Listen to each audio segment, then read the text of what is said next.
Panalo. Panalo.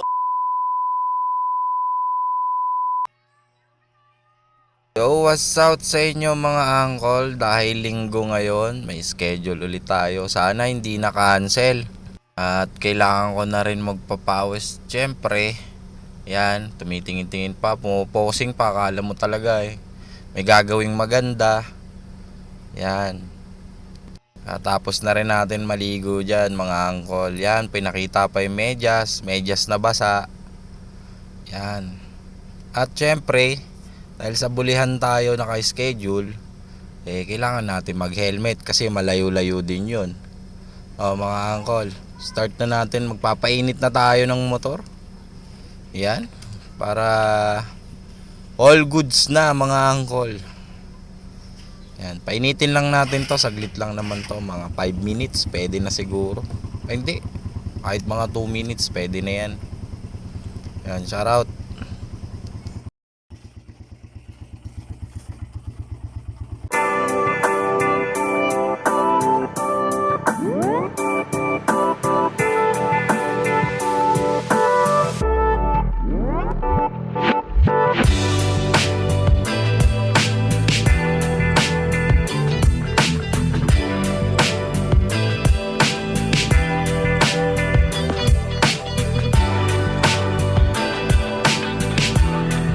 Three hours later. Outfit check. Outfit check.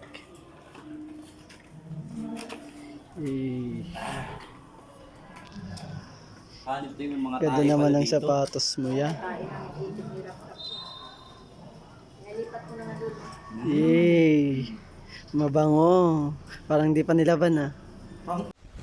Emotional damage. I'm sorry. Inaamoyin mo to. Amoyin. Amoyin.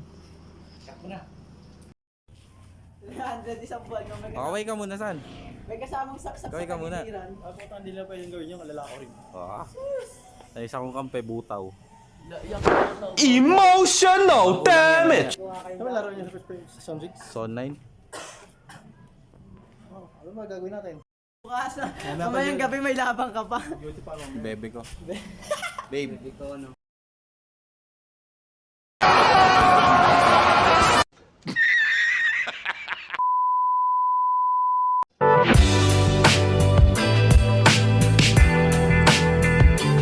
Ayan mga angkol, paalis na kami. Papunta na kami sa court. Sa court ng Son 9.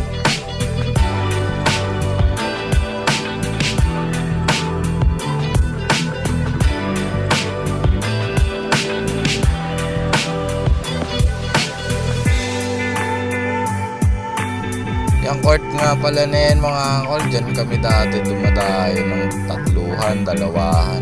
Right? Share ko lang mga idol, maganda dyan maglaro sa Katuga, maraming kalaban.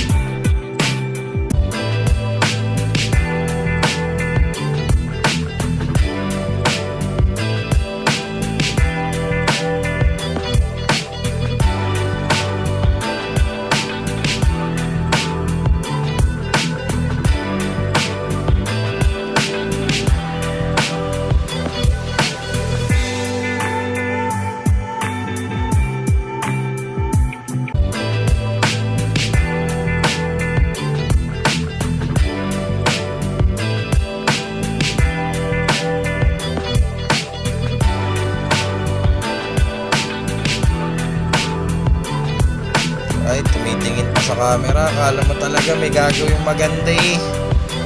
Nakakatakbo pa kaya ako nito. A few moments later.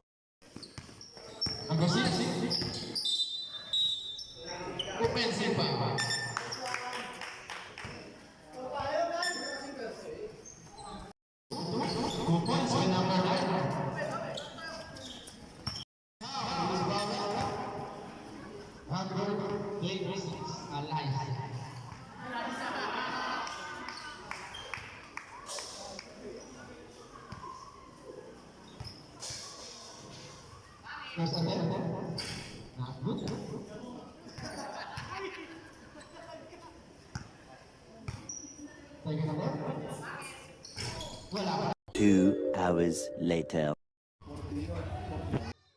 So ayan mga angkol, mga kampi natin, mga ngiting tagumpay oh. Panalo kasi sa pustahan eh. Syempre, may isa pa pala kaming games mamaya, pumapakyo pa si Madam. Right.